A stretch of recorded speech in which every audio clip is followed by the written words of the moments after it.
Hi ಜಿಶಮ್ಮ. ಇವತ್ತು ನಿನ್ಗೊಂದು question ಕೇಳೋ ನಾನು.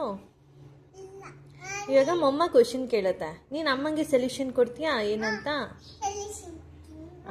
ಈಗ ಅಮ್ಮ ದಪ್ಪ ಆಗಿಬಿಟ್ಟಿದೆ ಅಲ್ವಾ, ಈಗ ಅಮ್ಮ ನಿನ್ನ ಥರ ಸಣ್ಣ ಆಗಬೇಕು.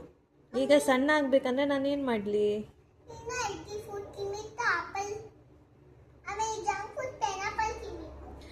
ಪೈನಾಪಲ್ ಜಂಕ್ ಫುಡ್ಡಾ? ಇಲ್ಲ ಮಗಳೇ,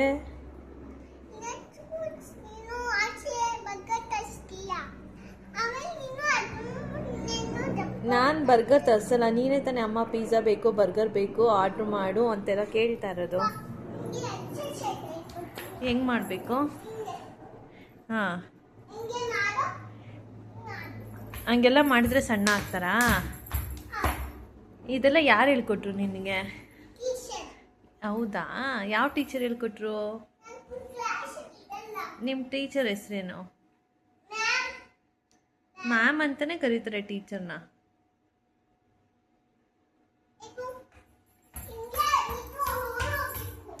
ಹೌದಾ, ಹಂಗೆಲ್ಲ ಮಾಡಿದರೆ ಸಣ್ಣ ಆಗ್ತೀನಾ?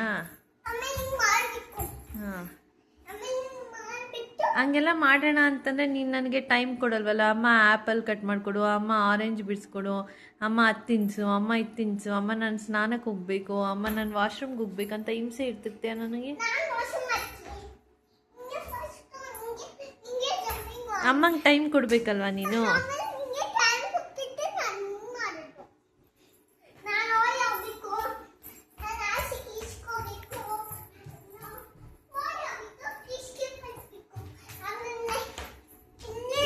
ಹಿಂಗೆಲ್ಲ ಓಡಾಡ್ತಾ ಇದ್ರೆ ಸಣ್ಣ ಆಗ್ತೀನಾ? ಹಾಂ, ಸರಿ ಆಯಿತು. ಮತ್ತೇನೇನು ತಿನ್ನಲಿ ನಾನು ಹಂಗಾದ್ರೆ ಇನ್ಮೇಲೆ? ಹೆಲ್ದಿ ಫುಡ್ ಅಂದರೆ ಯಾವುದು?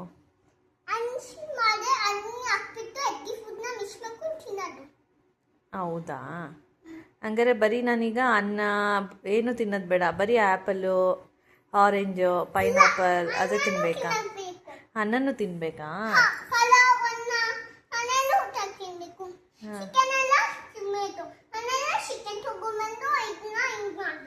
ಹೌದಾ, ನಾನು ವೆಜ್ ಅಲ್ವಾ? ನಾನು ವೆಜ್ಜಲ್ಲಿ ಏನು ತಿನ್ನಲಿ? ತರಕಾರಿ ಹನಿ ಹಾಕ್ಕೊಡ್ಬೇಕಾ? ಮತ್ತೆ ಖಾರ ಆಗಿದ್ರೆ ನನಗೆ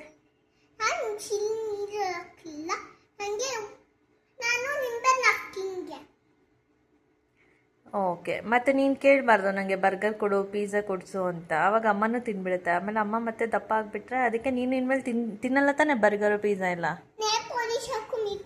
ನಾನು ಕೇಳ್ತಿರೋದೇನು, ನೀನು ಬರ್ಗರ್ ಪಿಜ್ಜಾ ಎಲ್ಲ ಕೇಳಬಾರ್ದು ಇನ್ಮೇಲೆ ಅಮ್ಮನ.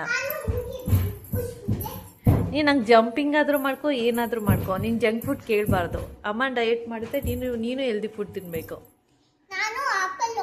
ಹಾಂ, ನೀನು ಆ್ಯಪಲ್ ಆರೆಂಜ್ ತಿನ್ನು.